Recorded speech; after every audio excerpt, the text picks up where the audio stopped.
Entonces, primero necesitamos el CPPC, calcularlo, y necesitamos los estados financieros de la empresa, tanto el estado de situación financiera como el estado de resultado. Entonces, acá tenemos el estado de situación financiera y lo tenemos del 2020 hasta el 2024. Se supone que el 2024 es proyectado y el 2023 también, porque estamos hasta el mes de julio. Y se supone que de enero a junio es real y de julio a diciembre es proyectado, porque aquí tenemos el estado financiero al final de diciembre. Bien, tenemos el estado de situación financiera y tenemos el estado de resultados, ¿no? Igual del 2020 a 2024, donde tenemos el 2023 y 2024 proyectados, ¿no? Entonces, lo primero que vamos a hacer es calcular el CPPC. Vamos a recordar cómo es que se hacía. Entonces, acá vamos a colocar la deuda al banco, ¿no? La deuda al banco al tercero, la deuda al proveedor y la deuda al accionista, que vendría a ser el patrimonio. Entonces, igual, vamos a ir al banco, está en el estado de situación financiera, en pasivos. Pasivo vendría a ser las obligaciones financieras, que son estas acá. Ya está. Y copiamos hasta el final. Y la deuda al proveedor sería las cuentas por pagar. Vamos al estado de situación financiera.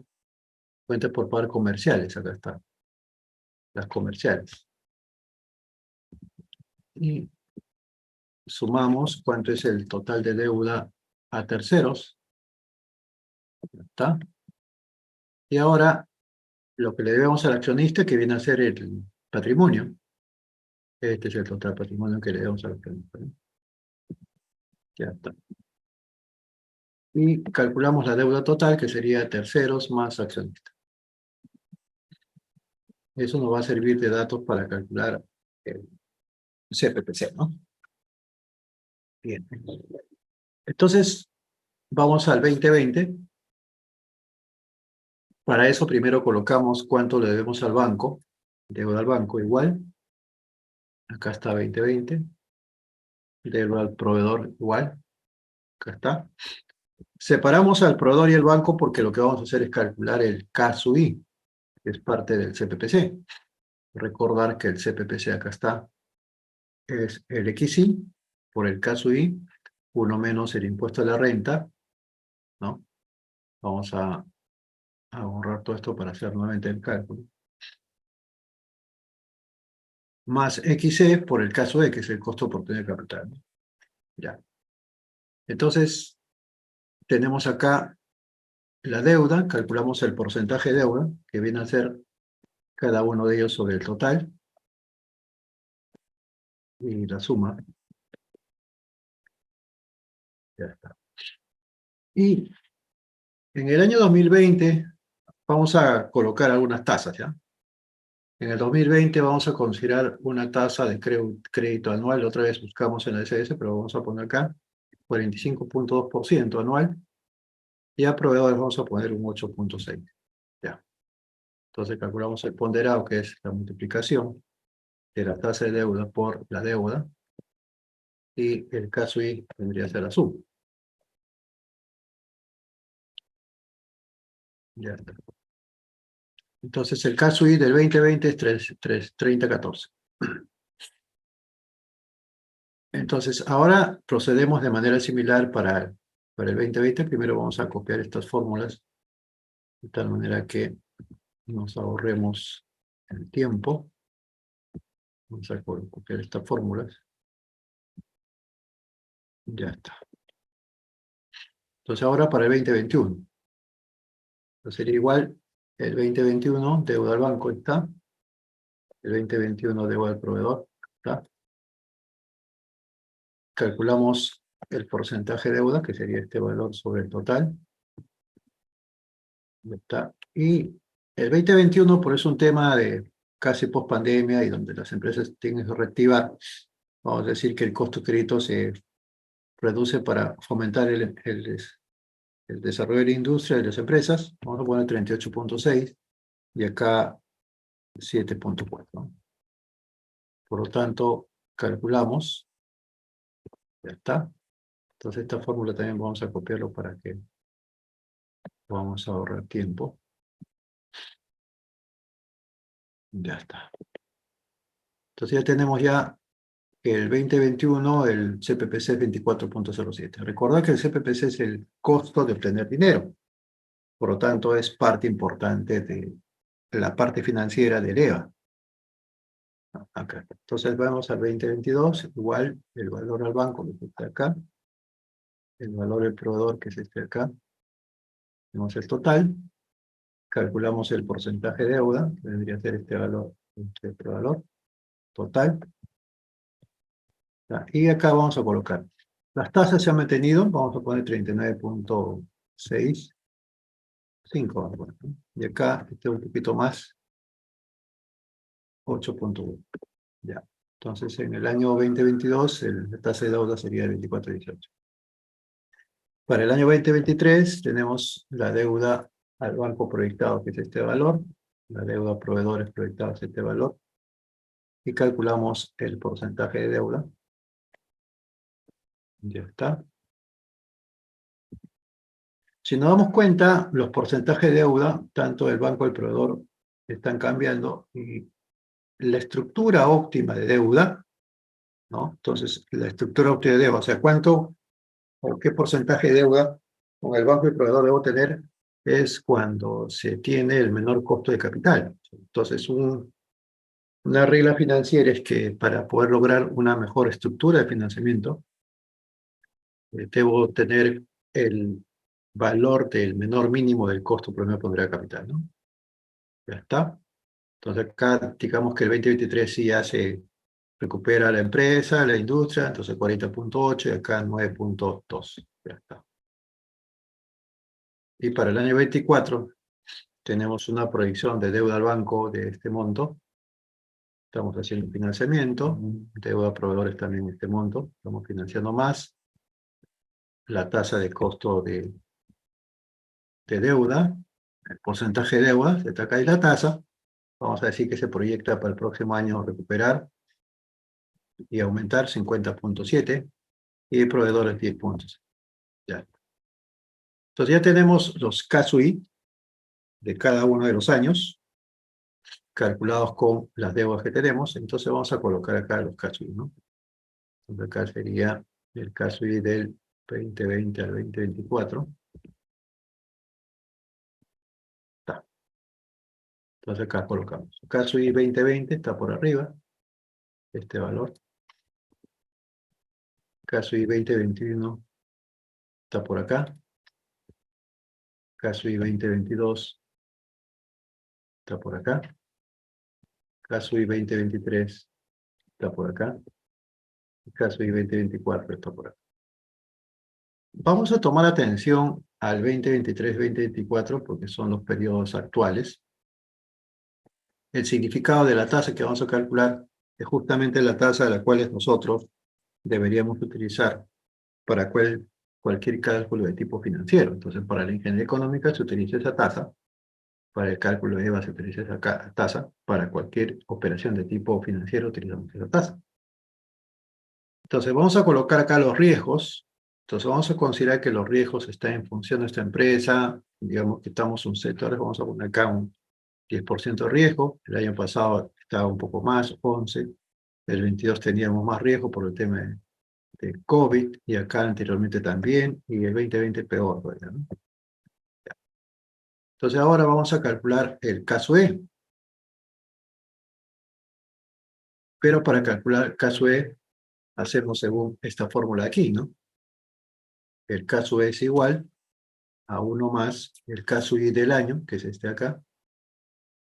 Cerramos paréntesis, multiplicado por 1 más la tasa de riesgo, que es este acá, y todo esto menos 1. Entonces el caso E viene a ser estos valores, ¿no? Ahí está. Y ahora calculamos el caso I, perdón, el XI. ¿Y a qué es igual el XI? El XI es igual a la deuda a terceros sobre la deuda total, ¿no? Entonces, la deuda a terceros sobre la deuda total es el XI. Y calculamos el XC. Es la deuda solista sobre la deuda total, ya que la suma tiene que ser igual a 1, correcto, sale 1. Y el J, en el año 2020 es 29.5, y esto se repite para todos los años. Entonces vamos a copiar, ya está. Por cada año se calcula su XY, y se calcula su XC. Y la tasa impuesta a la renta es la que se mantiene la misma por todo. Por lo tanto, calculamos el CPPC. Entonces, el CPPC, según la fórmula que está aquí, es igual a XY, que está por acá, por el caso Y, que es este acá, por 1 menos la tasa impuesta a la renta, que es este acá, más el XC, que es este acá, por el caso E, que es este acá, ¿no? Entonces, esa es la fórmula para calcular el CPPC. Entonces, en el año 2020 el CPPC fue 30.90, el año 2021 24.8, el año 2022 25.7, el año 2023 viene a ser 25.2 y el año 2024 28.2. Entonces, estas tasas son predeterminadas para poder hacer la evaluación de los proyectos de inversión utilizando la ingeniería económica. Esas tasas deben ser recalculadas mes a mes cuando tengamos ya los estados financieros reales, y lo utilizamos para las decisiones financieras. Hay un tema importante que tenemos que tomar en cuenta. Las decisiones financieras no son verdades absolutas. Las decisiones financieras se toman de acuerdo a lo que el decisor considera, porque podemos nosotros tener, por ejemplo, que tomar una decisión, pero que el inversor de repente, teniendo todas las herramientas, no la considera y no lo toma. O puede ser que no tengamos que tomar una decisión, recomendamos que no lo haga, pero el decisor lo puede tomar. Es importante tener en cuenta que en finanzas todo lo que hacemos es para ayudarnos a tomar una decisión. Pero la decisión finalmente la tiene el que toma la decisión. Entonces, estas tasas, como concepto técnico, deben ser calculadas para poder evaluar los proyectos de inversión y no evaluarlas solamente por una cuestión de intuición o algo que no tiene sustento, ¿no? Ok, entonces ya hemos calculado el CPPC. Ya que. Entonces ahora, habiendo calculado el CPPC, vamos a calcular el EVA. Entonces vamos por acá. Entonces, para calcular el EVA, necesitamos la utilidad operativa, que es el NOPAT. Y el NOPAT es la utilidad operativa por 1 menos la tasa impuesta a la renta. ¿Dónde está la utilidad operativa? Está en el estado de resultados. Entonces vamos al estado de resultados 2020. Acá está. Y acá tenemos la utilidad operativa, ¿no? Acá está. Acá están las tasas impuestas a la renta, ¿no? El año 2020, no, este era 29.5 todo. Correcto. Ya. Entonces, vamos acá. La utilidad operativa es igual, en el estado de resultados, a este valor, multiplicado por 1 menos por, vamos a ver, por 1 menos la tasa impuesta a la renta, ¿no? Por 1 menos, por 1 menos la tasa impuesta a la renta que se paga. Ya está. Entonces, en el año 2020, el NOPAT, vamos a poner acá el NOPAT,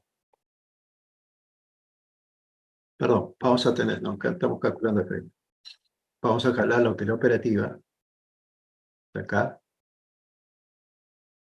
ya. Vamos a jalar la tasa impuesta a la renta que le pusimos acá, acá está. Y acá calculamos el NOPAT, ¿no? El NOPAT es igual a la utilidad operativa por 1 menos la tasa impuesta a la renta. Ya está. Y vamos a jalar el CPPC, que lo hemos calculado acá para el 2020, este valor. Vamos a jalar el patrimonio está en el estado de situación financiera, acá está, del 2020. Y calculamos el costo capital, que viene a ser el CPPC por el patrimonio. ¿Cuánto cuesta en términos de dinero ese patrimonio? ¿Cuánto es el interés? 482. Y calculamos el EVA. El EVA es igual a NOPAT menos el costo capital. Entonces, en el año 2020, el EVA es negativo, por lo tanto estábamos perdiendo valor. Pero acá vamos a poner la utilidad neta. Vamos a colocar la utilidad neta, sería igual a un estado de resultados.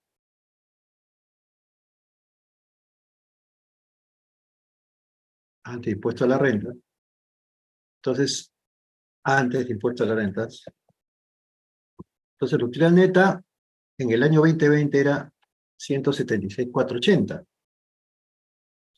Entonces, ¿qué significa? Si bien es cierto, la utilidad de la empresa en ese año era positivo, sin embargo, las condiciones de financiamiento, el costo de deuda, etcétera, daba un EVA negativo. Por lo tanto, si bien es cierto, la empresa está logrando una utilidad positiva, pero la empresa no está generando riqueza para hacerlo. Entonces ahí hay un problema, ¿no? Entonces, ¿qué hacer?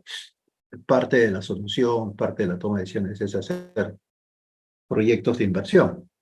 Y esos proyectos de inversión tienen que ver con lo que corresponde a decisiones de inversión, ¿no? Y la decisión de inversión tiene que ver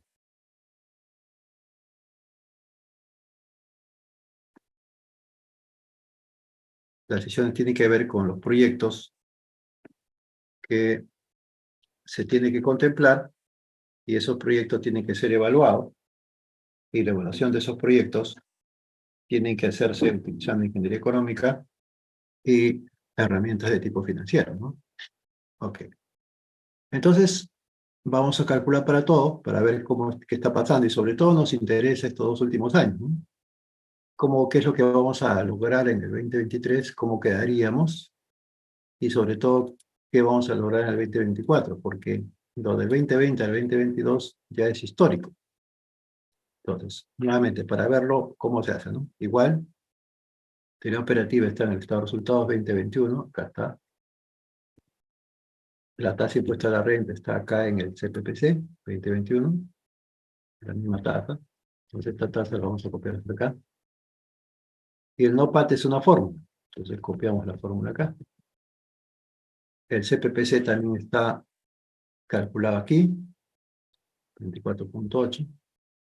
El patrimonio está en el estado de situación financiera. Para el 2021 es este valor. Y por lo tanto calculamos el costo de capital. ¿Está? Calculamos el EVA. ¿Está? Y acá colocamos. Entonces, ¿qué pasa? Si bien es cierto, en el 2021 la utilidad ha incrementado su utilidad respecto al año 2020, pero sin embargo aún sigue perdiendo valor. Entonces la empresa todavía no está siendo capaz de crear valor para el accionista. Está destruyendo valor. Entonces la empresa no está haciendo rico al accionista, por lo tanto el accionista se ve perjudicado, a pesar que la empresa sigue teniendo utilidades positivas, ¿no? Vamos a ver qué pasa el 2022, ¿no? Utilidad operativa está en el estado de resultados, 2022, acá está. Tenemos el NOPAT, el CPPC, está en el cálculo que hicimos acá, CPPC, 2022, 25.7. Vamos a copiar a la derecha. El patrimonio está en el estado de resultados del 2022. Acá está, patrimonio. El estado de situación financiera, perdón. Acá está. Ya. Y por lo tanto calculamos el costo capital y por lo tanto calculamos el EVA. El EVA en el 2022 sigue siendo negativo y en el 2021 se incrementa la utilidad. Fíjense qué es lo que está pasando. Del 2020 al 2021 se incrementa la utilidad. Del 2021 al 2022 se incrementa la utilidad. Entonces, aparentemente, la empresa está cada vez mejor. Pero el EVA dice todo lo contrario.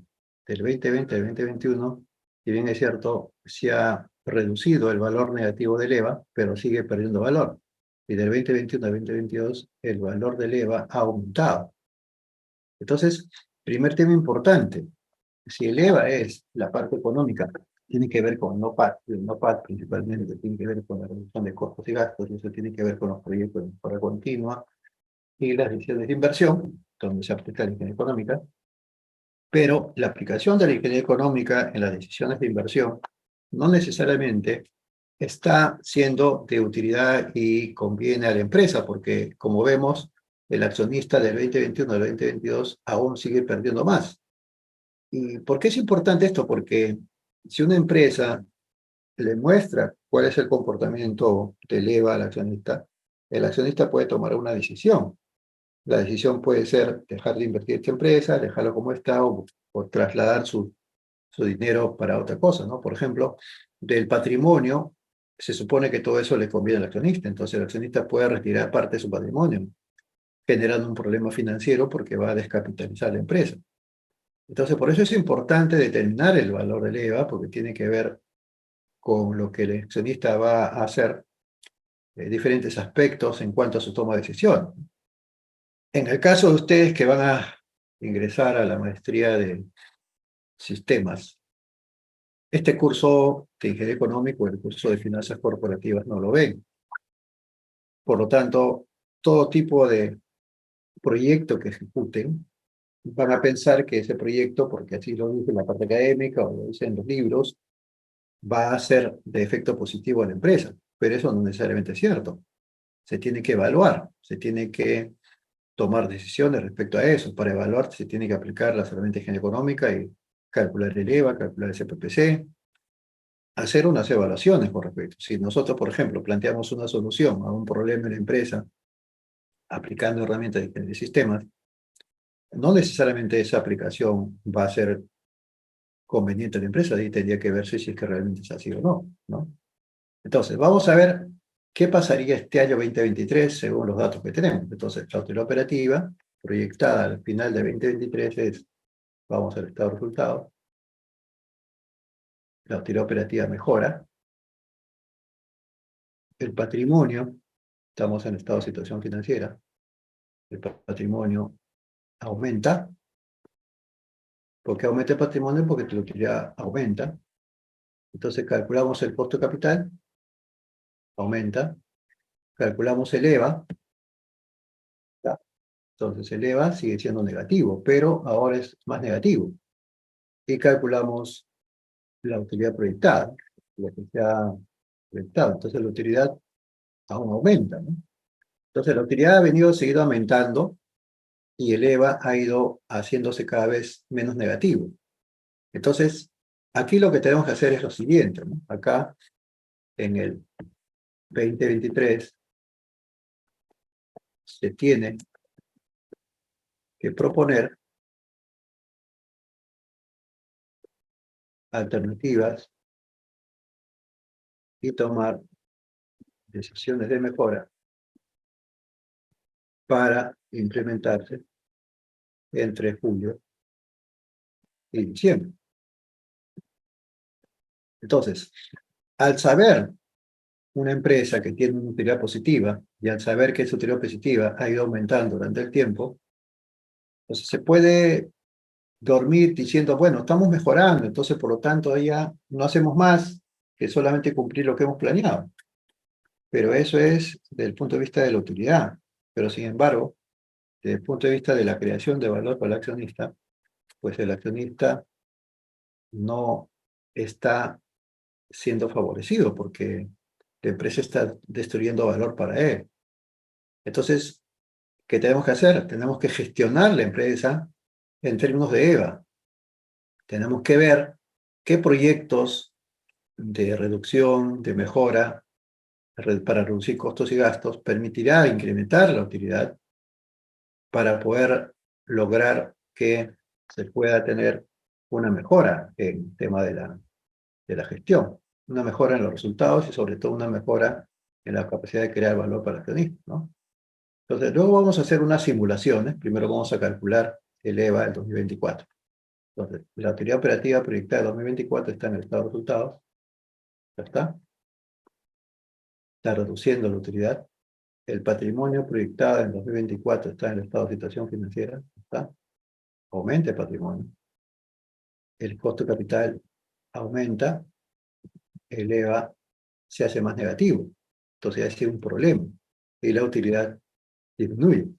Pero no disminuye tanto. Entonces, podría pensarse que el 2024 aparentemente estamos bien porque seguimos manteniendo cierta utilidad, no disminuye tanto, pero el problema está en el ego, o sea, cada vez destruye valor. Entonces, ¿qué tenemos que hacer? Tenemos que hacer la propuesta de proyectos de alternativas de mejora, ¿no? Entonces, en el 2024 se tiene una situación más crítica, ¿no? Porque se incremente, eleva a un valor mayor que los años anteriores, a pesar que la utilidad no es tan reducida, o sea, no se ha reducido mucho. Entonces, se tiene que plantear decisiones de inversión de impacto estratégico para que el accionista vea atractiva a la empresa, y seguir apostando, seguir invirtiendo en ella. Entonces vamos a hacer unas simulaciones, ¿ya? Entonces vamos a hacer unas simulaciones del 2023 simulado y el 2024 simulado. Entonces, ¿qué tendríamos que hacer para poder lograr un mejor EVA, ¿no? Entonces, vamos a decir, vamos a incrementar la utilidad operativa en cuanto a vamos a incrementar la utilidad operativa con una mejora de costo de ventas en un valor de 50.000 soles, como premisa. Ya, esa es la utilidad operativa. La tasa de impuesto a la renta no cambia, eso no cambia. Por lo tanto, el NOPAT se incrementa. Y vamos a decir, busquemos mejores condiciones de financiamiento para que nuestro CPPC se reduzca a 24%. Vamos a mantener el mismo patrimonio y vemos que el EVA se reduce a 23. Entonces, en el patrimonio está el tema de la utilidad que se mejora. Entonces, podemos nosotros plantear lo siguiente. Vamos a hacer una mejora en las condiciones de financiamiento a una tasa de 23% y vamos a incrementar la utilidad en un 60.000. Entonces, vemos que incrementando la utilidad en 60.000 y reduciendo 2 puntos la tasa de financiamiento, vemos que el EVA ya se hace positivo, ¿no? Bueno, no sabemos cuál será la utilidad porque hay que calcular. ¿Sí? Entonces, se puede simular y se puede buscar metas de objetivos para poder hacer que la empresa pueda mejorar. Bueno, se supone que la utilidad acá va a mejorar porque estamos reduciendo el costo, pero la utilidad probablemente se aumente también. Si esta utilidad aumenta a 60.000, que está acá, que es lo que estamos haciendo, entonces vamos a tener pues un incremento de utilidad superior a todo lo demás, pero eso lo tenemos que calcular. Para el año 2024 definitivamente tenemos que mejorar, entonces vamos a decir que vamos a hacer que esto sea 200.000 más en las ventas.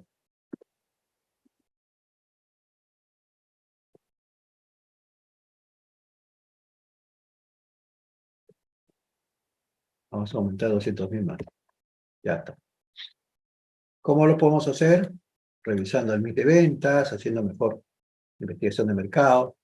el NOPAT va a aumentar. Y la tasa que hemos reducido, vamos a reducir más a 21%. El patrimonio, vamos a plantear el mismo patrimonio. Y resulta que el EVA sigue siendo negativo. Entonces, el problema acá está en un tema de utilidad, un tema de ventas. Entonces acá vamos a decir, tenemos que hacer que esto sea 400.000. Entonces, si es 400.021, vamos a poner 300, ¿no? Si es 300, sigue siendo 350.000, ¿no? 360.000, 370.000, ya está. Con un aumento de ventas o de utilidad de 370.000, puede ser por ventas o reducción de costos, vemos que el negocio en el EVA se hace positivo. Entonces, la conclusión es que para la empresa es más importante gestionar en términos de EVA que gestionar en términos de utilidades por una sencilla razón. Porque tener EVA positivo o tener EVA cero significa que la utilidad es positiva de todas maneras. Pero, como lo hemos estado viendo, tener utilidades positivas no significa que sea EVA positivo. Entonces, entre la utilidad y el EVA, ¿cuál es el más importante? El más importante es el EVA. ¿Por qué es el EVA? Porque justamente nos permite ver que si nosotros logramos tener un EVA por lo menos cero positivo, de todas maneras vamos a tener una utilidad positiva. Por lo tanto, la gestión de la empresa tiene que ser en términos de EVA. Y lo que se tiene que tener en cuenta también es que todas las decisiones de inversión, que si bien es cierto, son evaluadas con la actividad económica, debería tener una premisa, que la decisión de inversión tiene que ser para que aumente la utilidad de la empresa y esa utilidad de la empresa tiene que servir para tener un EVA positivo en la empresa, ¿no? Eso es lo que se tiene que hacer. ¿Alguna consulta, duda, pregunta, Brian o Gustavo? Todo claro por el momento, profesor. Muy bien, Brian. Gracias, gracias. Muy bien, vamos a cerrar esto de acá y ahora vamos a ver lo que es el tema de riesgo, ¿eh? Sobre todo enfocado para las decisiones de inversión, que es el tema que la ingeniería económica trabaja para él. Okay. Entonces voy a compartir mi pantalla. Un ratito, por favor.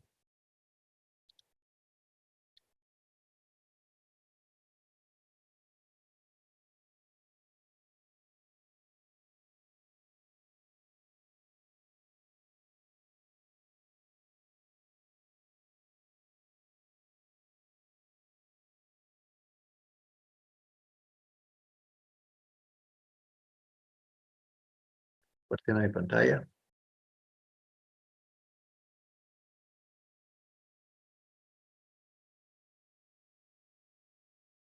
Ok. Bien. Las decisiones de inversión, cuando se plantea como una alternativa para la mejora de la empresa, tiene que utilizar dinero. Ese dinero puede ser poco, puede ser mucho, puede ser bastante. Cuando la decisión del dinero es poco, ¿no? Por ejemplo, tomar la decisión de comprar una laptop, no necesitamos hacer una evaluación económico-financiera con herramienta de ingeniería económica porque se supone que eso se necesita. Pero si queremos nosotros implementar un ERP donde el monto de dinero es bastante alto, pues primero tenemos que evaluar la factibilidad técnica, luego evaluar la factibilidad económico-financiera, y luego evaluar sobre la base de la factibilidad económico-financiera el riesgo del proyecto. Muchas empresas que tomaron la decisión de implementar proyectos de implementación de ERPs, sobre todo SAP, pues muchos de esos proyectos fracasaron y por lo tanto no hicieron una evaluación de riesgo que les permita saber si es que el proyecto, a pesar de que tenga una evaluación económico-financiera positiva, esté adecuadamente correcto, ¿no? Si tenemos un proyecto y nosotros determinamos que va a haber un impacto positivo en la utilidad, va a haber un impacto positivo en el EVA, pero no hacemos una evaluación de riesgo del proyecto, entonces ahí tenemos una decisión inconclusa porque no necesariamente lo que hemos determinado se va a cumplir tal como tal. Entonces tenemos que ver si es que realmente lo que estamos determinando en la evaluación se va a cumplir o no, ¿no? Entonces sobre eso se trata este tema. ¿Qué tenemos que tener en cuenta en cuanto a la evaluación de riesgo, sobre todo en la decisión de inversión, ¿no? Entonces, primero, ¿qué cosa es el riesgo? El riesgo es la probabilidad de que un peligro se determine en determinadas condiciones y genere daño a las personas, equipos y el ambiente. Es un tema de riesgo. Si lo aplicamos esto a una decisión de inversión, el riesgo sería la probabilidad de que un peligro se materialice en la no ejecución o el no logro de los resultados del proyecto y que genere daño en la rentabilidad o en el EVA de la empresa. Ese sería el riesgo de una decisión de inversión. Entonces, el riesgo es la probabilidad que lo ejecutado difiera de lo pronosticado. Hacemos una evaluación de una decisión de inversión, determinamos un BAM, y cuando ejecutamos, resulta que el BAM puede ser mayor o menor, no va a ser exactamente igual.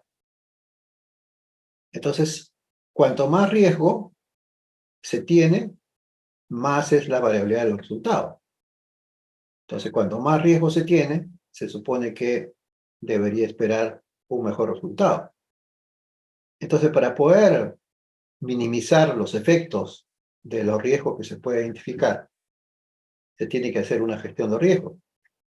Esta gestión de riesgo viene a ser un procedimiento en el cual determinado riesgo se aplique medidas adecuadas para minimizar el riesgo y poder disminuir sus efectos, y que permita acercarnos y obtener los resultados esperados.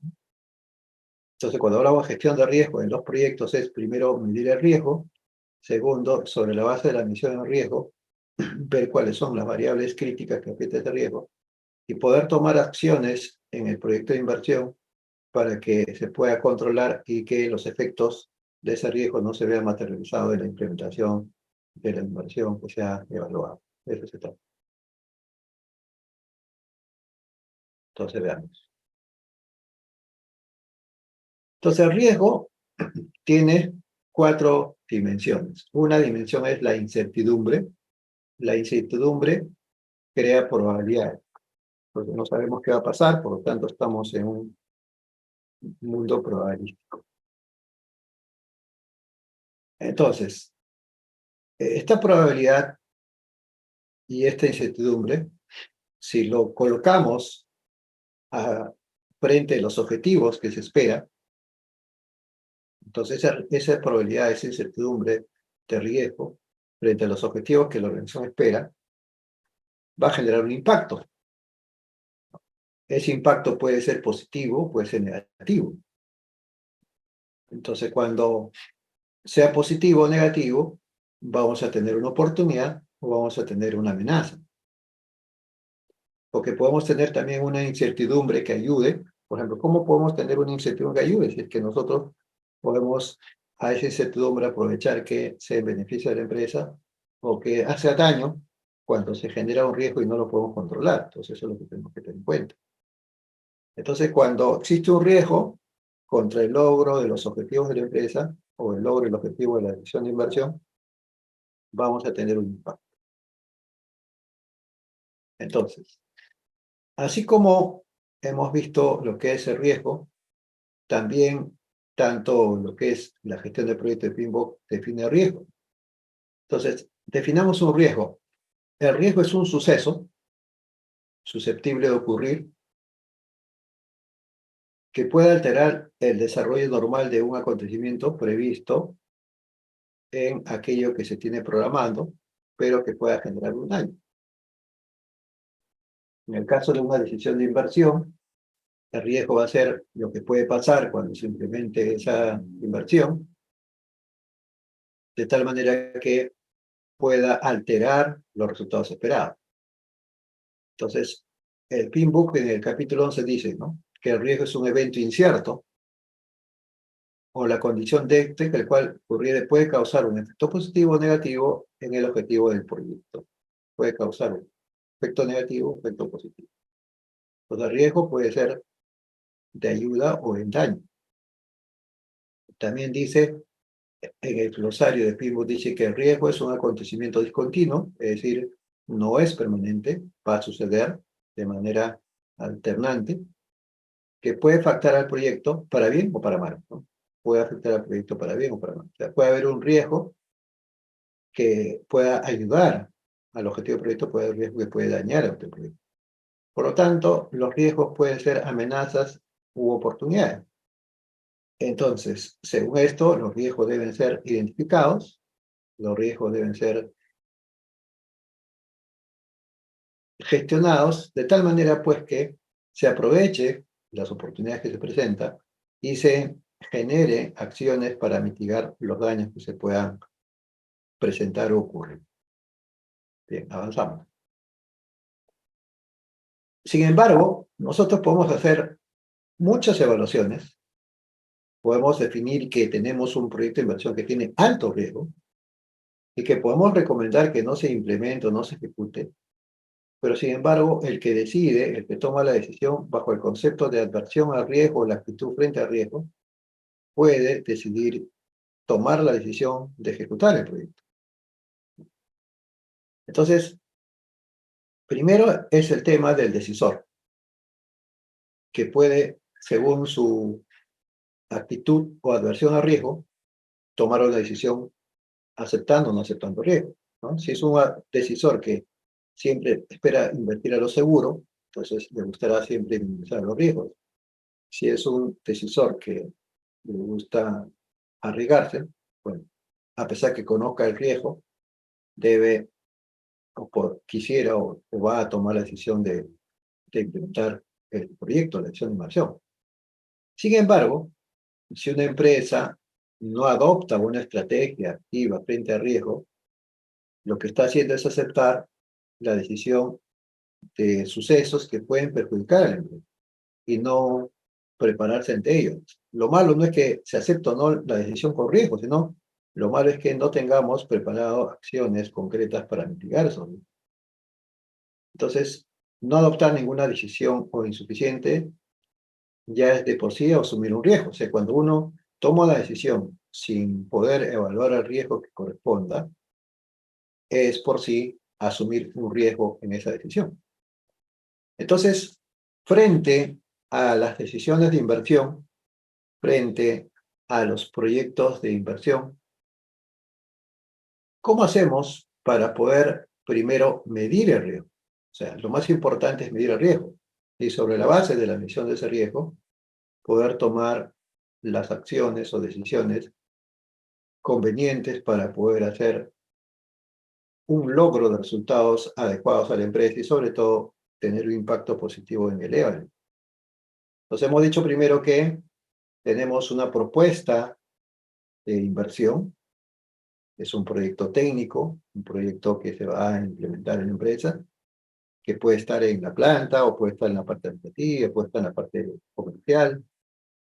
Tenemos una alternativa. Esa alternativa, utilizando herramientas de ingeniería económica, se hace una evaluación económico-financiera. Se determina el nivel de factibilidad de la inversión. Y lo que tenemos que hacer nosotros es poder luego identificar el riesgo de invertir en este proyecto. Entonces, para identificar el nivel de riesgo, se tiene que medir el riesgo. Y medir el riesgo también, de manera paralela, se tiene que saber cuál es el impacto positivo o negativo en el EVA de la empresa. Por lo tanto, requerimos nosotros una herramienta de medición de riesgo. Requerimos nosotros una herramienta de medición de riesgo. Y eso es lo que vamos a ver. Entonces, es ahí donde aparece el ROA-RIX, ¿no? Entonces, vamos a describir este software, que se llama el ROA-RIX. Lo vamos a describir de manera descriptiva, mediante algunas diapositivas. Tenía hace mucho tiempo la versión 5.5, ahora estamos en la versión 8. Esa versión .5 ya no funciona para Excel 365 o Excel 2019, funcionaba para Excel 2010. Entonces, Hace mucho tiempo hice un manual respecto al uso de la ROA-RIX y la información de ese manual la estamos trasladando aquí para explicar paso a paso cómo se utiliza, porque las licencias de ROA-RIX, sobre todo la última versión que es la 8, 8.5, creo, son caras, pero sin embargo sí podemos nosotros saber que existe una herramienta que nos permite medir el riesgo y lo que queremos ahora es justamente explicar cómo se hace para las misiones de riesgo.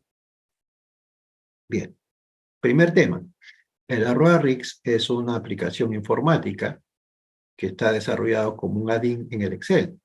Está desarrollado en Visual Basic y cuando se instala, lo que hace es crear un menú de ROA-RIX en el Excel. Entonces, la versión de Excel tiene que ser compatible con la versión de la ROA-RIX para que funcione sin ningún problema. Entonces, este add-in llamado ROA-RIX lo que permite es modelar y analizar el riesgo en diversos escenarios y para diversas aplicaciones, tanto financieras como científicas. Y el ROA-RIX lo que tiene dentro de su funcionalidad es aplicar lo que se llama la simulación de Monte Carlo. Entonces, el ROA-RIX tiene tres ediciones, lo que se llama un ROA-RIX industrial, la aplicación solamente para el área industrial, el ROA-RIX profesional, que tiene más aplicaciones, no solamente el RIX, y el ROA-RIX estándar, que solamente es el ROA-RIX. Como vemos en la gráfica, lo que se crea es un menú de ROA-RIX. Acá está el menú. Al momento de instalar, se crea un menú de la ROA-RIX y se usa para modelar y hacer análisis de riesgo, ¿no? Que es lo que vamos a describir. Entonces, ¿cuáles son las características que se tiene de este ROA-RIX? Este ROA-RIX, como hemos dicho, utiliza la simulación de Monte Carlo, pero también utiliza herramientas estadísticas, utiliza distribuciones de probabilidad, que es la clave importante para la gestión de riesgo, y además modela situaciones o escenarios de riesgo. Lo que hace la ROA-RIX es analizar datos de acuerdo a las funciones de probabilidad que se han definido, permite identificar sus elementos críticos y los escenarios en que estos actúan, determinar aquellas variables críticas, puede permitir aplicar capacidades de simulación avanzando, pero siempre desde la simulación de Monte Carlo, y ofrece tanto resultados de tipo numérico como resultados de tipo gráfico para la mejor interpretación y la mejor comprensión y entendimiento de los mismos, ¿no? Los resultados y las ventanas del modelo que se utiliza para la simulación están totalmente integradas al Excel. En el Excel, al instalar el ROA-RIX, permite tener acceso directo a todos los parámetros de la simulación de riesgo.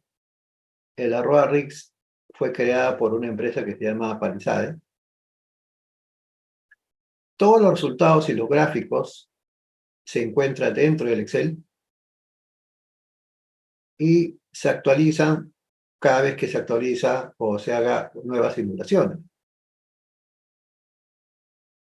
Se puede utilizar las 37 distribuciones de probabilidad que se tiene en el add-in y permite un número bastante grande de simulaciones para poder tener mejor resultado y poder tener mejor datos para hacer el análisis de los resultados, ¿no? Como le decía, está ya en la versión actual el ROA-RIX 8.0. Parece que también hay una nueva versión. Y esa versión de ROA-RIX tiene que ser compatible con el Excel que se usa, ¿no? Si se adquiere una licencia de ROA-RIX de una versión y no es compatible con la versión que uno tiene del Excel, tiene que instalar la versión compatible con el Excel, con el ROA-RIX para que se pueda trabajar. El ROA-RIX utiliza información que se presenta en un modelo Excel Entonces el Excel se utiliza para tener un modelo. El modelo en Excel va a ser un conjunto de celdas que van a tener fórmulas y datas que están integradas y que, de acuerdo a los resultados que se quiere analizar, se van a poder tener gráficos, diversos análisis en diferentes escenarios. Por lo tanto, vamos a poder hacer diferentes simulaciones. El ArroArix permite ver qué es lo que pasa en cada una de esas situaciones de simulación que se pretenda realizar. Es poder ver una y otra vez los diferentes resultados en diferentes condiciones y obviamente se tendrá diferentes resultados finales, las cuales pueden ser analizadas para tomar una decisión la más adecuada posible. Entonces, el ArroArix y el simulación de Monte Carlo son herramientas útiles para poder hacer un proceso de toma de decisión. Este ArroArix, ¿dónde se puede aplicar? Bueno, se puede aplicar en el Risk Management, la gestión de riesgos, pero se puede aplicar en empresas comerciales, en empresas de diferentes mercados, en todo lo que es ventas, técnica de marketing, en todo lo que es estrategia de inversión, de rentabilidad, para las nuevas empresas o para nuevas inversiones. Puede ser para seleccionar proyectos, planificar y hacer presupuestos contables y financieros, para valorar funciones y adquisición de empresas. Y en finanzas se puede utilizar para operaciones de préstamo, para fondos de inversión, fondos de pensiones, jubilación, optimización de inversiones en acciones y bonos, composición de cartera, y permite servir como protección frente al riesgo de variación de tipos de interés que se puede identificar. Se puede también hacer análisis bancario de activos y pasivos para oportunidades de arbitraje, y últimamente en el sector financiero se utiliza lo que es las aplicaciones del Value o de lo que es el VAR, pateo financiero, ¿no? Entonces tiene múltiples aplicaciones importantes que ayudan a, primero, determinar el riesgo y luego hacer su uso en el proceso de toma de decisión, ¿no? Entonces, aquí podemos presentar algunos ejemplos de aplicación. Tenemos, por ejemplo, en todo lo que es las finanzas, para todo lo que es los instrumentos financieros, se puede aplicar en planes de jubilación y retiro, se puede aplicar en valorización de divisas, se puede aplicar en lo que es análisis de opciones, se puede aplicar en todo lo que es análisis de flujo de caja, análisis de valor de riesgo, y para poder hacer optimización de portafolio. En lo que es seguros y reaseguros, se puede utilizar en estimación de reservas por pérdidas, en estimación de precios y primas de seguro. En todo lo que es petróleo, gas y minería, se puede utilizar en exploración y producción, se puede utilizar en estimación de reservas de petróleo, se puede utilizar en valoración de proyectos de capital.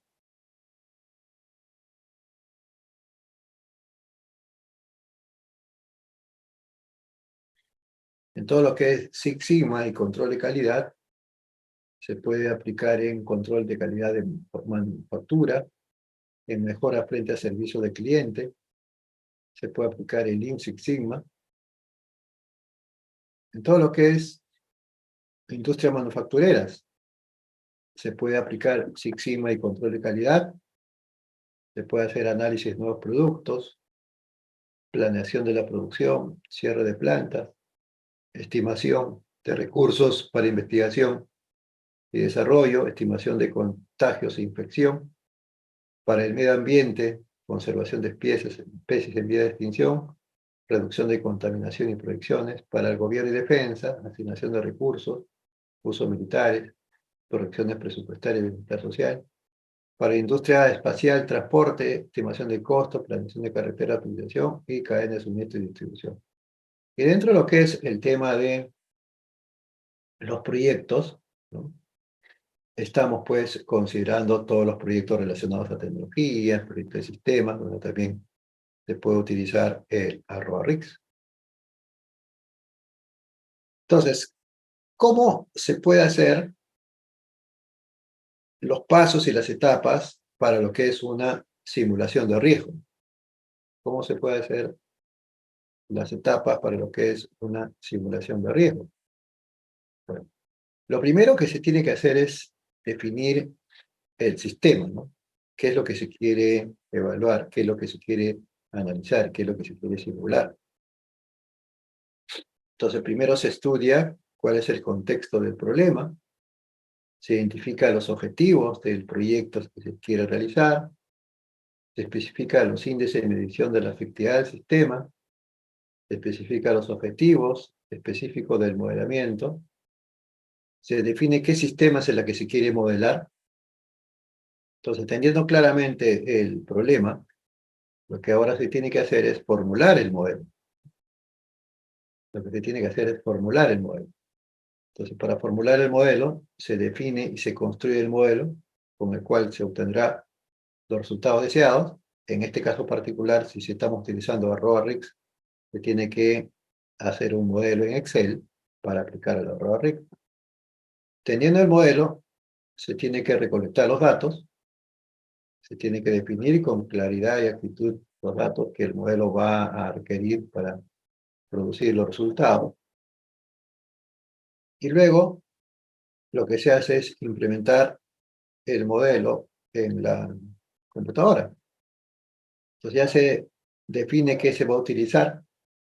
Bueno, anteriormente, por ejemplo, se podía utilizar el Fortran, se podría utilizar el Argol, podría utilizar algunos otros, y paquetes como en este caso, ¿no? El @RIX, el ProModel, o el Benzin, el Stella, el Tintin, el GPSS, el Simula, SimScript, Rock, Arena, para que se pueda procesar. En su caso particular, vamos a hacer uso del @RIX, ¿no? Para esa simulación. Bien, veamos. Luego lo que hacemos es, hacemos la verificación, que consiste en el proceso de verificación para comprobar que el modelo simulado cumple con los requisitos del diseño. Se trata de evaluar que el modelo se comporte de acuerdo al diseño del modelo, se comporte de acuerdo al diseño del modelo.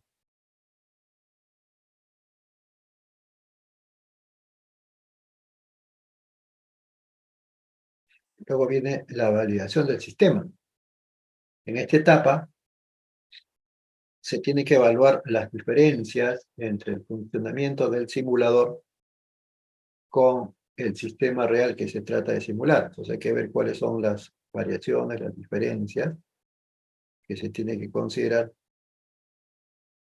para la validación del sistema. Y luego viene la parte de experimentación. Es que ya se genera todo el proceso de simulación, se genera toda la aplicación de los datos, se genera todo lo que es el análisis y el procesamiento de la información, y luego viene ya la interpretación como tal. Teniendo los resultados del modelo, ya se tiene que interpretar los resultados y con ello identificar causas, motivos y luego plantear decisiones. Entonces, al estudiar la información de la simulación sobre la base del problema, se va a tomar una decisión. Finalmente, se hace la documentación, sobre todo lo que corresponde a la documentación técnica de lo que considera el proyecto, y luego es definir lo que se ha obtenido, lo que se ha procesado, para que si se desea hacer una simulación posterior sobre lo mismo, se pueda tener ya todo estructurado. Bien, entonces, ¿cómo utilizamos ahora el ROA-RIX? Entonces, primero, lo que vamos a hacer es evaluar el riesgo. Entonces, para evaluar el riesgo lo tenemos que identificar.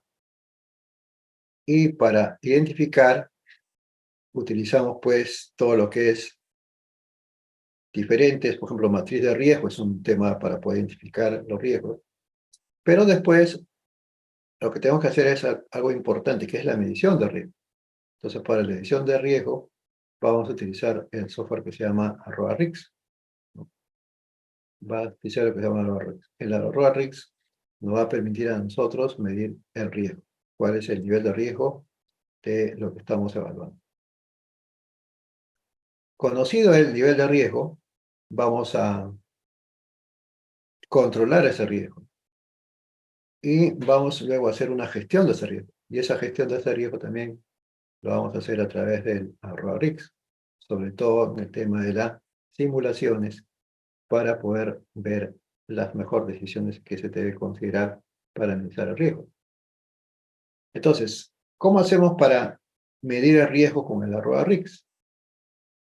Entonces, lo primero que hacemos es, utilizando el Excel, vamos a desarrollar un modelo. Un modelo va a ser un conjunto de celdas cuya información y data están entrelazadas y que se tenga un resultado final que es lo que se tiene que evaluar. Por ejemplo, si queremos evaluar un estado de resultados, vamos a tener todos los elementos de estado de resultados donde el final es la utilidad. Entonces podemos nosotros querer evaluar la probabilidad de ocurrencia de la utilidad. Entonces necesitamos una hoja Excel en donde tengamos el modelo, y el modelo va a ser un conjunto de celdas, cuya información, datos tienen que estar vinculados para justamente hacer la medición de ese riesgo. Entonces, para hacer la medición de riesgo, primero lo que tengo que hacer es definir una distribución de probabilidad. Dependiendo de qué tipo de data tenemos, vamos a poder utilizar una distribución de probabilidades dependiendo del tipo de data. Por ejemplo, se dice que para los datos relacionados a costos, es mejor utilizar una distribución de probabilidad triangular. Para la mayoría de casos que se presenta en los diversos sectores, se recomienda, dice, utilizar una función de distribución normal. Entonces, definido la función de distribución de probabilidades, tenemos que elegir las variables y tenemos que definir cuántas iteraciones vamos a realizar en la simulación. Definidas las variables y definida el número de iteraciones que vamos a hacer para la simulación, se ejecuta la simulación. Al ejecutarse la simulación, se obtienen los resultados, ya sea en gráficos o en data. Esos resultados se analizan, esos resultados se comparan, para finalmente, sobre la base de resultados, tener una conclusión, y eso permita hacer una toma de decisiones para corregir el problema si es que es lo que estamos analizando, o definir el tema de la probabilidad si es que no nos es satisfactorio. Entonces, cuando usamos el ROA-RIX, tenemos que ejecutar 11 pasos. El primer paso es elaborar el modelo a evaluar. Ejemplo, puede ser una evaluación económica de un proyecto, que es lo que estamos viendo, o plan de negocio. En una hoja Excel, grabar y cerrar la hoja Excel. Luego, el siguiente paso es ejecutar el ROA-RIX. Cuando se ejecuta el ROA-RIX, como paso 3, se carga la hoja Excel en el programa. Entonces se carga el ROA-RIX y en esa ROA-RIX se carga el Excel que contiene el ROA-RIX. Como proceso 4, definimos variables de entrada. Como proceso 5, definimos la función de distribución de probabilidad de las variables de entrada. Como paso 6, definimos cuáles son los parámetros según la función de distribución elegida. Como paso 7, definimos el número de iteraciones y el número de simulaciones. Considerar número de iteraciones 1000 y simulaciones 1. Cada más iteraciones, más simulaciones, más iteraciones, va a permitir que los resultados sean más confiables.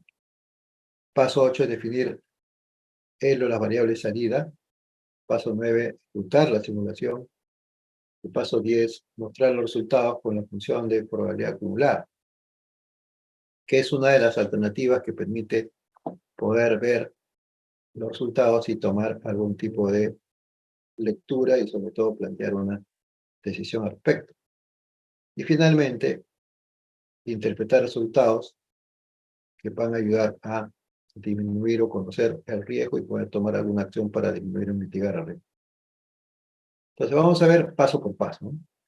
Primero, definimos las variables de entrada.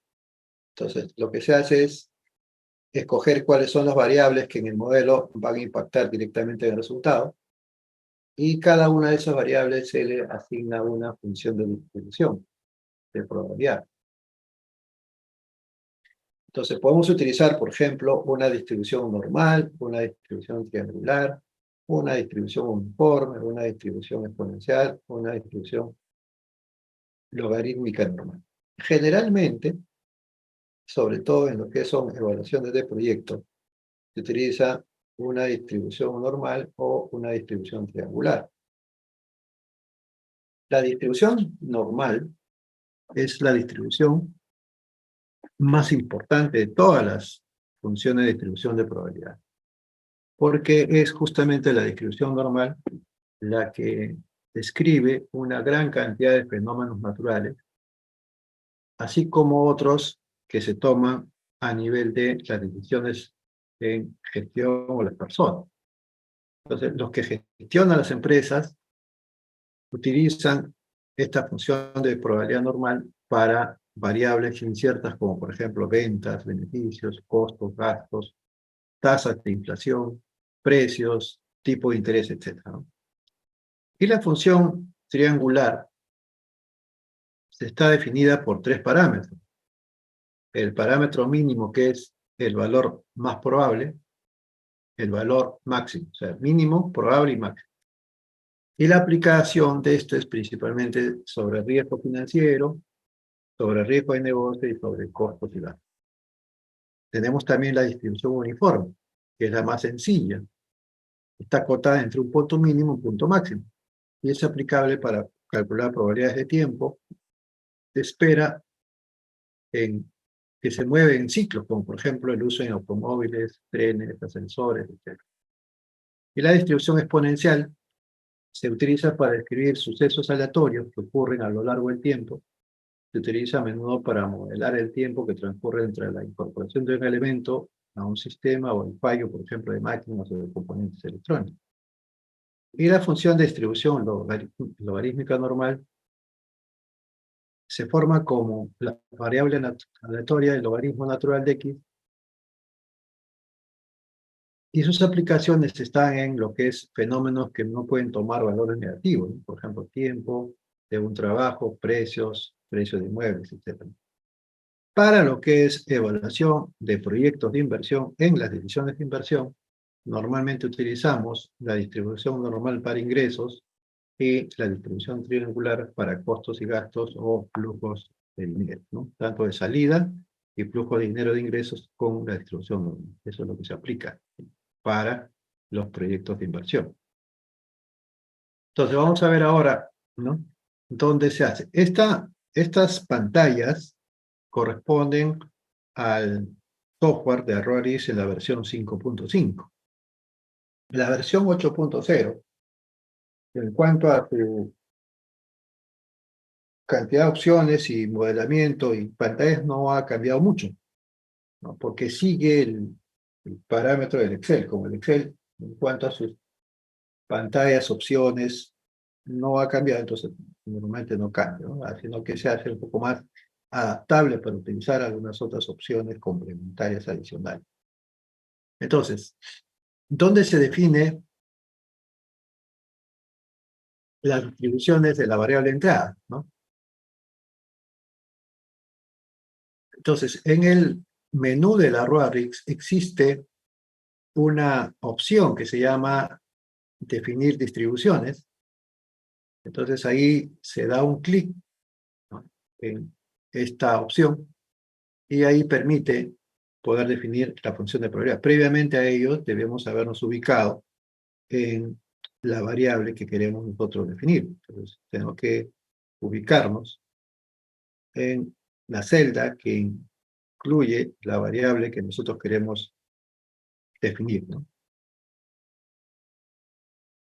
Entonces, nosotros, por ejemplo, acá hemos colocado en el costo unitario, en la celda del costo unitario, y estamos escogiendo utilizar una función de probabilidad. El arrow tiene bastantes distribuciones de probabilidad que tenemos que aplicar. Entonces están clasificadas por secciones, ¿no? Por ejemplo, acá tenemos funciones comunes, acá tenemos favoritas, discretas, continuas, parámetros, etc. Entonces acá estamos escogiendo para la variable costo unitario, que va a ser una distribución general. Podemos escoger la normal también, ¿no? Entonces, colocamos la celda que vamos a definir como variable y elegimos la variable que corresponde. Entonces, de esa manera se elige la función de probabilidad para la variable de entrada o la variable de entrada que queremos analizar. Entonces, el arrow lo que te dice es, tienes un modelo, define tu variable de entrada, define tu variable de salida, simula los resultados para tu variable de salida y interpreta y analiza los resultados de esa variable de salida. Entonces, aquí tenemos, por ejemplo, diversos tipos de distribución de probabilidad de variable de entrada. Hay comunes, continuas, discretas, etc. Dependiendo del tipo de data que tenemos, se tiene que escoger la función de distribución para la variable de entrada. Entonces, también se puede agregar, o sea, el primer método que hemos hecho es colocar la celda en la variable de entrada que queremos nosotros definir su función de probabilidad, pero también se puede utilizar el menú donde dice insertar función, y ahí se escoge la función de probabilidad que corresponde. Obviamente estando también en la celda que queremos nosotros insertar la función de probabilidad.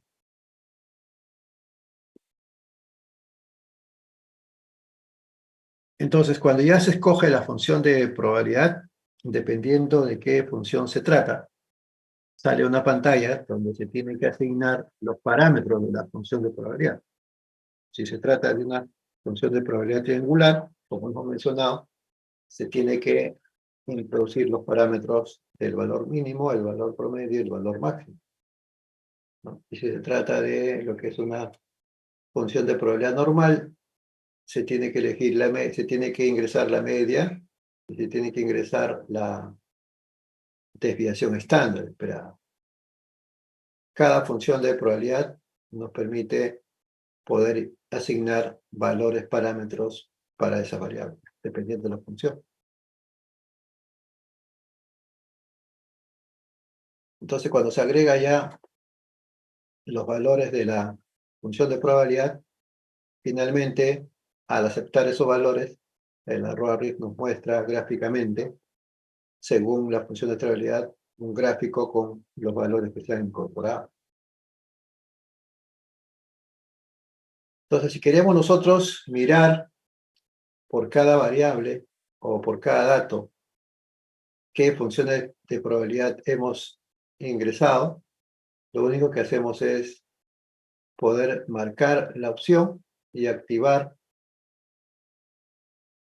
lo que dice definir distribución, y nos mostrará la data de cada variable y nos mostrará el gráfico de la función de distribución que hemos escogido. El siguiente paso, luego de definir las variables de entrada, es definir las variables de salida. Entonces hay una opción que se llama añadir salida, en el cual, luego de identificar qué celda vamos a utilizar para la variable de salida, o también se puede considerar un rango de celda, donde se va a definir cuál va a ser la variable de salida que va a ser resultado de la simulación. Entonces, presionando el botón añadir salida, vamos a tener acceso para definir la variable salida. Entonces, nos ubicamos en las celdas o celdas que corresponde a la variable salida. Por ejemplo, aquí tenemos como variable salida de las utilidades netas. Entonces, seleccionamos el rango de celda, porque vamos a utilizar como variable salida lo que arroja los resultados en esa celda que corresponden a la utilidad neta. Entonces lo que hacemos es definir la variable salida en añadir salida.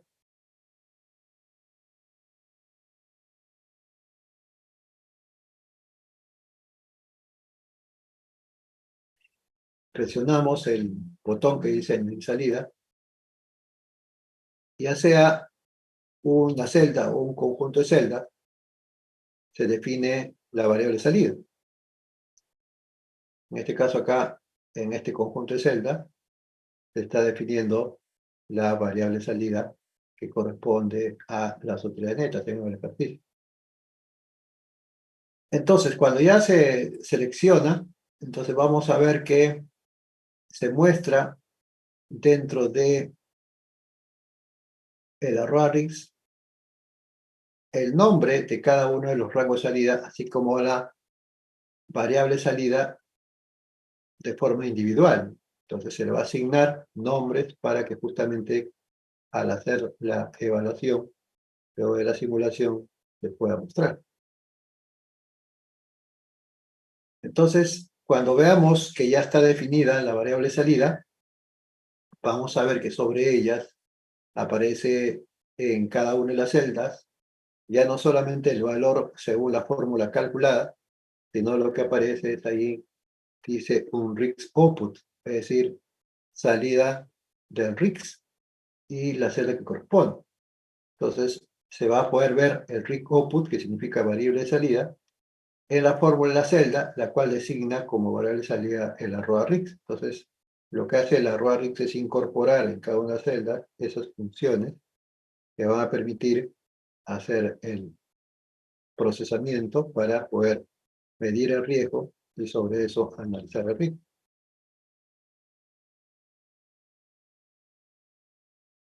Entonces, luego de haber hecho ya la definición de la variable entrada con la función de distribución de probabilidad, ahora lo que hacemos es definir la variable salida en una celda, un conjunto de celdas.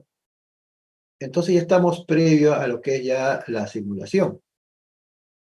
Entonces, para ejecutar la simulación, previa a ella tenemos que registrar los datos en las diferentes opciones de simulación que podamos nosotros escoger, ¿no? Entonces, registrar los datos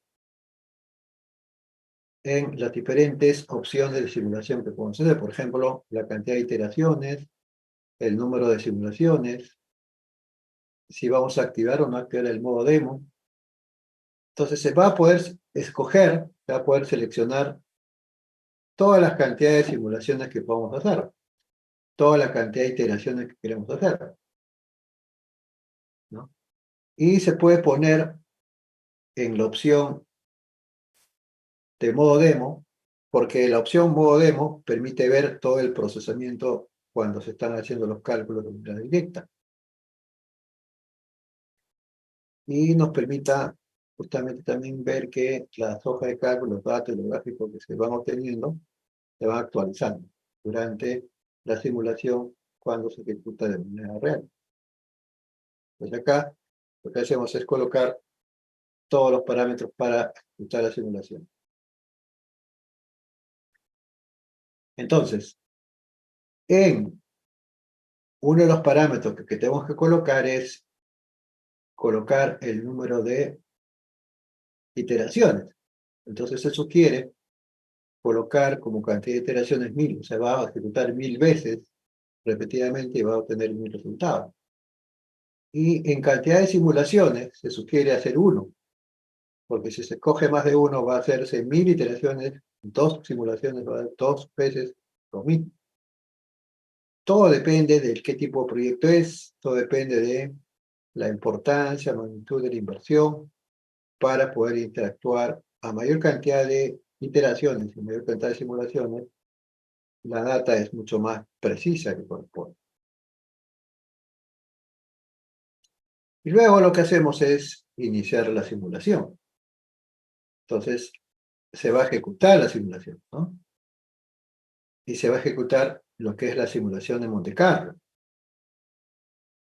Entonces, el arroba-RIGS va a tomar valores de muestra de la variable de entrada y registra valores de la variable de salida. Pero cientos de veces, ¿no? Para poder crear diferentes escenarios y también poder calcular las diferentes probabilidades de lo que ocurre. Entonces, en el menú de la ROARIX hay una opción, un botón que dice iniciar simulación. Al presionar ese botón de iniciar simulación, lo que va a hacer el ROARIX es procesar la hoja de cálculo considerando la variable de entrada y variable de salida y ejecutando la cantidad de iteraciones definidas y el número de simulaciones que se ha permitido registrar. Entonces, todo ese proceso, si lo colocamos a modo demo, se va a poder ver en vivo cómo es que se va procesando toda la información que se ha ingresado en el error. Entonces, nosotros seleccionamos, luego de haber hecho la simulación, y queremos ver nosotros cómo vamos a visualizar, ¿no? Entonces, podemos nosotros colocar diferentes opciones de visualización, tanto gráficos como datos que vamos a observar después de la simulación. Para eso también, antes de hacer la simulación, vamos a presionar el modo demo. El modo demo va a permitir que la ROARIX actualice el modelo en tiempo real cada vez que haya algún cambio, ¿no? Y lo vamos a ver de manera directa. Entonces, ejecutamos la simulación en el botón de simulación y vamos a observar que la ROARIX va a ir generando el cálculo de tantas veces le hemos dicho que calcule y va a ir viéndose la actualización del gráfico cada vez que se va ejecutando la simulación, ¿no? De manera iterativa, hasta llegar a completar la cantidad de veces que tiene que realizar, tanto en iteraciones como en simulación, y ahí se termina la simulación. Entonces, dentro de las opciones de la ROARIX, tenemos lo que se llama la ventana del modelo, ¿no? Entonces ahí se ofrece distribución de probabilidad, la variable de salida, sus datos, una matriz de correlación, una tabla donde se puede agregar, editar distribuciones, editar correlaciones y otras más, ¿no? En esa ventana de modelo, en la opción de la ROARIX. Podemos ver nosotros, por ejemplo, ahí las variables de entrada, cuál es su comportamiento, cuál es su medida, qué cosa es lo que se considera, cuáles son, que permite poder identificar mejor los datos para poder analizarla y encontrar y poder tomar mejores decisiones. También tenemos para la variable salida, cómo es que se muestran los datos, de qué corresponden, los resultados que se esperan. Y si mostramos dentro de lo que es el modelo, la pantalla de correlaciones, vamos a ver todas las correlaciones que se han calculado con las variables que se han considerado. Y eso va a ayudar mucho, sobre todo, para poder hacer una conclusión respecto al resultado. Entonces, hay una opción que se llama visualizar resultados, donde nos permite analizar los resultados. Entonces, estos resultados se pueden presentar de manera gráfica, se puede presentar en función de diferentes escenarios, se presentan histogramas, curvas acumuladas, que pueden ser de dos formas, ascender o descender, ascendente y descendente. Se puede utilizar también las teclas para poder ver los diferentes gráficos como resultado del modelo. Pues ahí, por ejemplo, vemos que el visualizar los resultados, entonces nos va a permitir ver dentro del modo visualización gráficos ¿no? Podemos ver, por ejemplo, las porcentajes de probabilidad respecto a la información que se tiene. Entonces ahí vemos, por ejemplo, que de tal valor a tal valor se tiene un porcentaje de probabilidad de ocurrencia. Podemos ver nosotros también lo que corresponde a cada uno de los datos. De igual forma, visualizar los resultados en cuanto a lo que se tiene por cada uno de ellos. Y se puede también utilizar lo que se llama una curva tanto acumulada o una curva ascendente. Entonces ahí tenemos, por ejemplo, la elección de una curva acumulada o ascendente. La curva acumulada es importante porque la medición de la variable de salida, el total de probabilidades que corresponde viene a ser a 1. Entonces, una curva acumulada nos va a mostrar que el área baja de la curva corresponde a la probabilidad de 1 como máximo. Entonces ahí tenemos, ¿no? Y esa curva acumulada nos va a permitir calcular los niveles de probabilidad. Por ejemplo, si queremos nosotros saber a un valor de utilidad de 300, ¿cuánto es la probabilidad de ocurrencia, ¿no? Entonces, por ejemplo, un valor de 300, la probabilidad de ocurrencia es prácticamente 0.7. Y dice ahí que la probabilidad de 550 hasta 650 es 90.6%. Entonces, ya tenemos aquí la medición del grado de probabilidad y por lo tanto el grado de probabilidad viene a ser la medida del riesgo que corresponde. Entonces, por ejemplo, nos está diciendo que la probabilidad de obtener un resultado de 50 a 650 es del 90.0%. La probabilidad de ocurrir desde menos 200 hasta 50 es 5%, y la probabilidad de ocurrir de 650 hasta 900 viene a ser 5%. Entonces ya tenemos información. Entonces nosotros podríamos tomar la data que vamos a tener utilidad en un 95%, en un 90%, entre un valor de 50 y 650. Y si nuestro resultado calculado está entre esos valores, quiere decir también que el resultado de obtener ese BAN o esa utilidad va a ser entre esos valores. Por lo tanto, nos va a dar un indicador del grado de probabilidad de ocurrencia del resultado que hemos calculado. Podemos también tener el gráfico de tornado.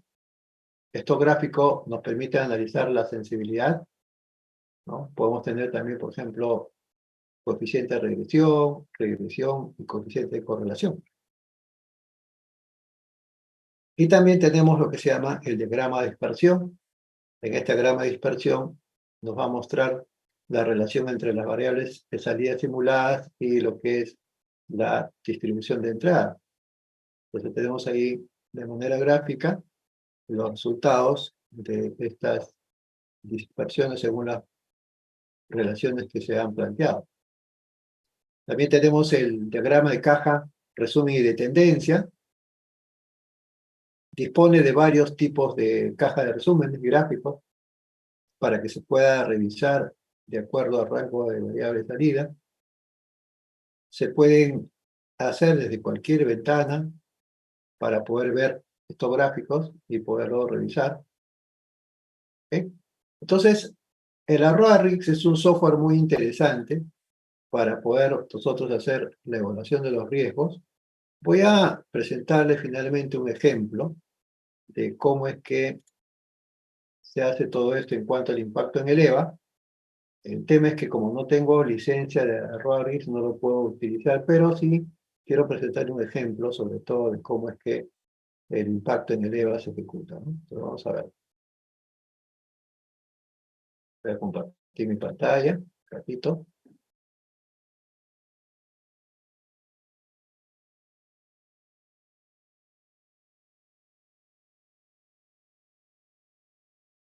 Ok, ahí vamos.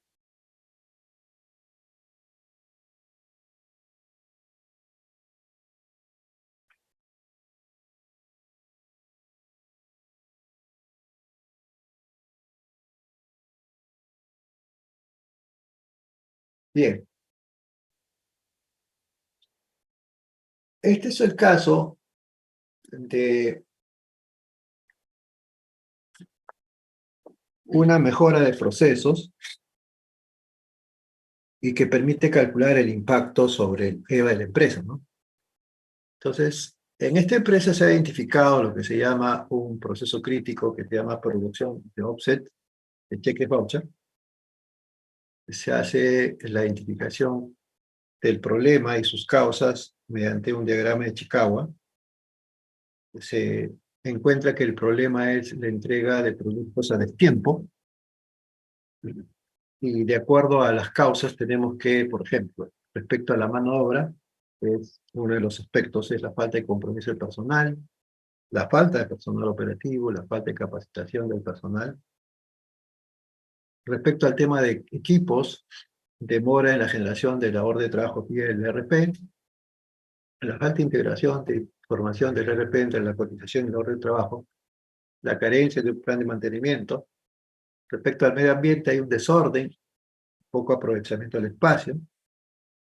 Respecto al método de trabajo, tenemos demoras en la revisión de la cotización en el ERP y las horas de trabajo ingresadas. La carencia de registros exportables vía ERP de la orden de trabajo ingresada. Y el ingreso de información a registros vía Excel de manera manual. Y respecto a materiales, es la falta de seguimiento y control de materiales ingresados,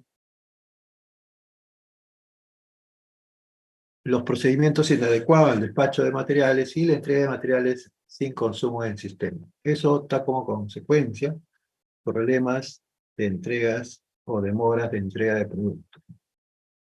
Entonces, identificado el problema crítico, se analiza el problema mediante la aplicación de la herramienta de la metodología matriz 5W1H, y se decide hacer un mapeo del proceso mediante el proceso ASIS. Entonces, acá tenemos el mapeo del proceso ASIS, que viene a ser su diagrama ASME para costeo. Ahí están todas las actividades, los tiempos, los materiales, si agrega valor, no agrega valor. Y la idea es que se pueda costear este proceso actual. ¿Y por qué se espera costear? Porque si nosotros generamos un ahorro durante la mejora del proceso y se calcula, ese ahorro va a ir directamente a impacto en el EVA. Entonces acá tenemos las diferentes tablas para usar en el costeo. Acá se hace el cálculo del costo de los materiales, el costo de personal, el costo indirecto, utilizando el costeo ABC. Y tenemos finalmente el resumen de costos. Entonces actualmente el proceso incurre en un periodo mensual de 35.274,09. Entonces, aplicando este método de mejora continua, que es la matriz 5W1H, se plantea un nuevo diagrama ASME. Entonces, el inicial teníamos 29 actividades. En el nuevo propuesto tenemos 22 actividades. Entonces, hay 7 actividades que según el proceso, según el método, se están eliminando. Estas actividades se están eliminando. Entonces, nuevamente, con la revisión de la cantidad de recursos que se consumen, etc., se hace un costeo, sería el costeo to be. Entonces acá se costea los materiales, se costea el personal, se costea los indirectos, se resume de costos y acá hay un resumen. Entonces, el costeo inicial era 35.274,09, el costeo final es 34.757,37, entonces hay un ahorro que es mostrado por la diferencia. Entonces hay un ahorro en un mes, por lo tanto el proyecto puede ser implementado. Entonces luego se calculan los impactos, ¿no? Entonces dentro de los impactos es el periodo de un mes, tenemos ahí el costo actual de 35.274,09, el costo futuro es 34.757,37, hay un ahorro de 516, eso va a ser un aumento de 516 en utilidades por el mes. La tasa interna de renta 29,5, calculamos el NOPAT. Para eso se va a comprar una impresora nueva, que es una inversión, que corresponde a un CPPC de 18,6, un costo de capital de 209, y por lo tanto va a haber un aporte de EVA de 254,55. Entonces el EVA va a aumentar en 254,55. Por lo tanto, este proyecto se justifica desde el punto de vista económico-financiero, lo cual después hace que la empresa cada vez esté mejor, ¿no? Entonces, si hacemos esta evaluación en empresas de otro nivel, donde los montos son mucho más altos, entonces ahí vamos a tener mucho valor. Entonces, de esta manera se puede justificar que la empresa está contribuyendo en la creación de valor, y de hecho que si contribuye a la creación de valor, pues la empresa va a tener una utilidad aumentada, ¿no? Y eso es lo que se tendría que trabajar e implementar para que la empresa esté mejor. Finalmente, en conclusión, las herramientas de ingeniería económica no tienen sentido si no son utilizadas, primero, para evaluar de manera correcta las decisiones de inversión, que tiene que ser a través de la construcción de flujos de dinero. No tienen sentido si no se justifica su aporte en el incremento de utilidad o el aporte positivo al EVA, porque finalmente, al aplicar la ingeniería económica en diferentes decisiones de inversión de todo tipo en diferentes áreas, lo único que va a hacer es perjudicar a la empresa, y eso es lo que se tendría que evitar. Entonces, la ingeniería económica es simplemente un conjunto de herramientas que tienen que ser utilizadas adecuadamente. Y cuando se dice utilizar adecuadamente es cuando se tiene que hacer una evaluación de riesgo, calculando el impacto en el EVA de los proyectos de inversión, realizando un flujo de caja, un flujo de dinero para que eso corresponda. Entonces, los profesionales que trabajan en distintas áreas que no están vinculados al área financiera, económica, administrativa, tienen que tener en cuenta que si es que no se hace una evaluación correcta para las inversiones, se puede correr riesgo de ejecutar proyectos causando impacto negativo a la organización. Entonces, no es necesariamente cierto que todos los proyectos de inversión de todo tipo siempre causen un impacto positivo en la empresa. Así lo digan los libros, así lo digan los cursos, lo que se tiene que tener en cuenta es que primero se tiene que evaluar. Entonces, la evaluación tiene que ser utilizando herramientas de ingeniería económica con impacto positivo en la utilidad y en el EVA de la empresa, ¿no? ¿Ok? Muy bien. Recording stopped. Ok, entonces vamos a quedarnos ahora. Voy a colocar todo esto en el aula virtual, los videos también, que falta un video. Y voy a trabajar, como les decía al inicio, voy a presentarles una práctica calificada que lo voy a entregar el martes y un examen final que lo voy a presentar el miércoles.